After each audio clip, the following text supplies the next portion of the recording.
मैं professor PV Singh PBS super speciality hospital Varanasi से बढ़ती हुई उम्र में प्रोस्टेट से संबंधित बीमारियों के बारे में कुछ बताना चाहता हूँ। पहले हमारे देश में एवरेज लाइफ स्पैन 40 से 55 साल तक था। आज हमारा लाइफ स्पैन 75-80 साल का हो चुका है। इस बढ़ती हुई उम्र के साथ में प्रोस्टेट की भी समस्याएं बढ़ गई हैं। प्रोस्टेट एक पौरुष ग्रंथि होती है जो हमारे पेशाब की थैली के नीचे होती है, और पुरुषों में जो हमारे वीर्य बनता है वो उसी प्रोस्टेट ग्लैंड के थ्रू आता है, जिसको हम लोग बोलते हैं पौरुष ग्रंथि। उम्र के साथ में ये ग्रंथि बढ़ने लगती है, और जब बढ़ती है तो पेशाब के रास्ते को संकुचित करती है। उसकी वजह से पेशाब करने में दिक्कत आने लगती है। मैं एक छोटा सा पिक्चर आपको दिखा रहा हूँ कि क्या प्रोस्टेट होता है और कैसे वो सिम्टम प्रोड्यूस करता है। अब मैं आपको दिखा रहा हूँ, ये हमारी पेशाब की थैली होती है। इसके अंदर से पेशाब का रास्ता होता है और जो प्रोस्टेट के अंदर से जाता है। इसके बाद ये हमारा स्फिंक्टर होता है और यहाँ से पेशाब का रास्ता ये हमारा बनता है। ये प्रोस्टेट ग्लैंड है। नॉर्मली हमारा पेशाब का रास्ता पूरा खुला हुआ है, कोई दिक्कत नहीं हमें पेशाब करने में होती है। लेकिन जब उम्र बढ़ती है, बढ़ती उम्र के साथ में प्रोस्टेट बढ़ने लगता है। ये प्रोस्टेट अंदर की तरफ भी बढ़ सकता है, बाहर की तरफ भी बढ़ सकता है। और जब ये प्रोस्टेट बढ़ता है तो पेशाब के रास्ते को सिकोड़ता है। ये बढ़ा प्रोस्टेट, ये हमारा पेशाब का रास्ता है, और ये पेशाब के रास्ते को रोकता है। जब पेशाब के रास्ते को रोकेगा तो जितना पेशाब हमारा खाली होना चाहिए वो पूरा पेशाब खाली नहीं होगा, पेशाब की धार नहीं बनेगी, और पेशाब अगर ब्लैडर खाली नहीं होगा तो बार बार पेशाब होने की बीमारी मैं आपको भी बताऊंगा। मैं एक चीज मैं यहाँ बताना चाहता हूँ, प्रोस्टेट की रुकावट का प्रोस्टेट की साइज से कोई भी मतलब नहीं है। अगर ये मेरा प्रोस्टेट बाहर की तरफ बढ़ रहा है और पेशाब का रास्ता बीच में खाली है तो पेशाब में कोई रुकावट नहीं होगी।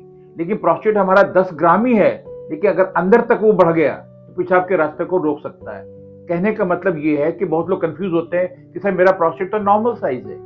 नॉर्मल साइज का प्रोस्टेट भी रुकावट पैदा कर सकता है, और 100 ग्राम का प्रोस्टेट भी पेशाब को बिल्कुल बढ़िया पैदा कर सकता है। तो ये हमारी प्रोस्टेट ग्लैंड होती है, जिसकी वजह से सारी सिम्टम्स होते हैं। तो जैसे मैंने आपको बताया कि बढ़ती उम्र के साथ में प्रोस्टेट बढ़ता है और बढ़ने से सिम्टम्स होते हैं। अब इस प्रोस्टेट के बढ़ने के दो मेन कारण होते हैं। एक कारण होता है जिसको हम लोग बोलते हैं बिनाइन प्रोस्टेटिक हाइपरट्रॉफी या बीपीएच, ये नॉन कैंसरस होता है। दूसरी बीमारी होती है प्रोस्टेट में कैंसर भी हो सकती है, उस कैंसर में भी प्रोस्टेट बढ़ता है।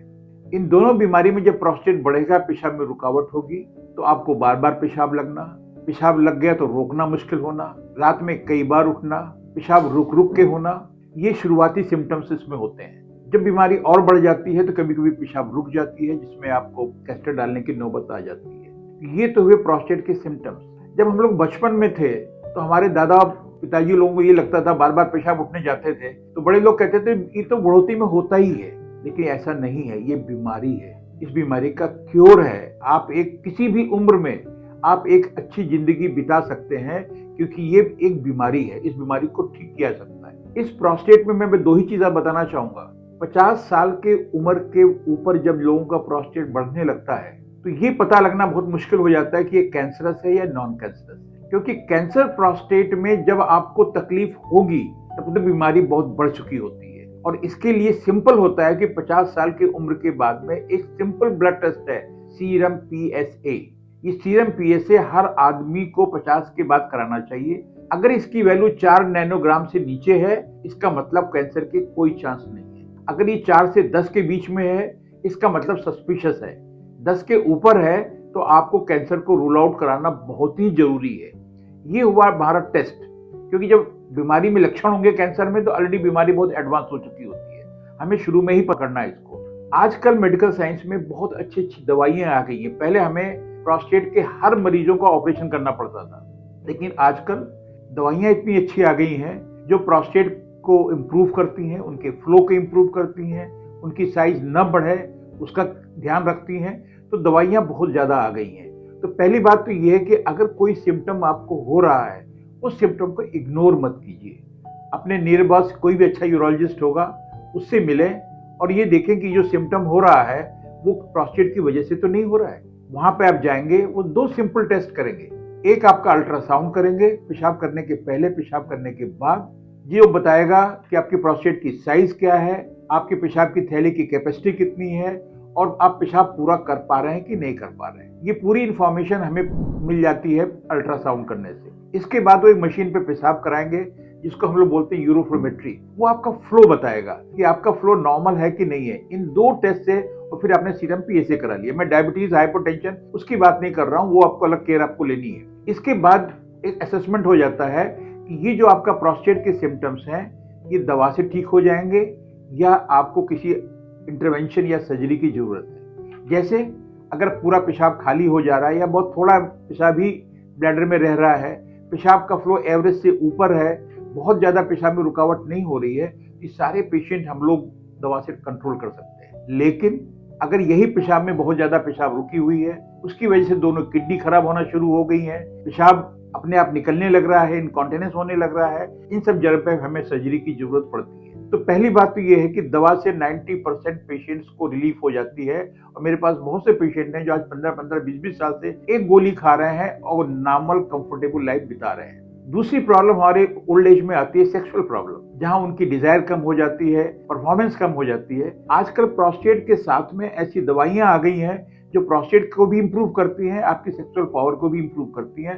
बहुत से पेशेंट को जब मैंने दवा लिखी उनका डर था मुझे तो नया जीवन मिल गया। तो आपकी आजकल जो एम है आपकी ट्रीटमेंट है वो क्वालिटी ऑफ लाइफ है। आपकी क्वालिटी लाइफ बहुत बेटर होनी चाहिए। इसके बावजूद भी अगर ऑपरेशन की जरूरत पड़ जाती है तो ये ऑपरेशन आजकल सारे इंडोस्कोपिक ऑपरेशन है, कहीं कटना नहीं है, पिटना नहीं है, इंसिजन नहीं लगना है। 2 दिन में आपको हम ऑपरेशन करके घर भेज देते हैं। पेशाब के रास्ते से इंस्ट्रूमेंट है और इसमें कई तरह के ऑपरेशन होते हैं। सबसे जो कॉमन ऑपरेशन है जिसको हम गोल्ड स्टैंडर्ड कहते हैं वो पहले था मोनोपोलर टीआरपी। वो पहले हम लोग सन 80 से वही ऑपरेशन किया करते थे, लेकिन उस ऑपरेशन में यह था ब्लीडिंग के चांसेस कभी कभी बढ़ते थे। उसके बाद आया लेजर।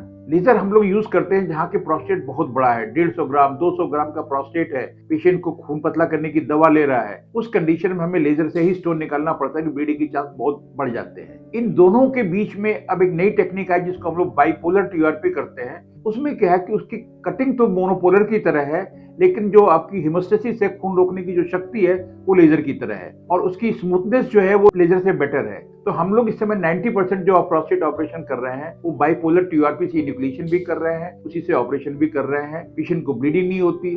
मुझे याद नहीं आता मैंने इधर कम से कम 5 साल में किसी पेशेंट में ब्लड यूज किया हो प्रोस्टेट के ऑपरेशन में, जो पहले बहुत कॉमन था। ये ऑपरेशन से पेशेंट 2 दिन में ठीक हो जाता है। हाँ, इतना जरूर कहते हैं कि अगर बड़ी ग्लैंड है तो आपको एक्सपीरियंस यूरोलॉजिस्ट के पास ही जाना पड़ेगा कि पूरी ग्लैंड को निकाल सके। बड़ी ग्लैंड होती है, क्या करते हैं, पूरा पेशाब अगर नहीं निकल पाया, इन्हीं पेशेंट में 6 महीने में रिकरेंस होने लगेगा, फिर से पेशाब रुकने लगेगी और फिर आपके दिमाग में आता रहे ऑपरेशन के बाद तो आपको आराम मिलता ही नहीं है, दोबारा हो जाता है। दोबारा होता नहीं है। ये डिपेंड करता है कि उस मशीन के पीछे कौन बैठा है और किस परफेक्शन से उसने सर्जरी की है। ये बहुत ही इंपॉर्टेंट इस ऑपरेशन में होता है। तो आजकल ऑपरेशन सेफ है, सर्जरी सेफ है और अगर सिम्टम है तो बार बार उठना, बार बार परेशान होना क्यों? ये समय है, एडवांस टेक्निक आ गई है, एडवांस मेडिसिन आ गई है। आप हर जगह यूरोलॉजिस्ट अब अवेलेबल हो गए हैं।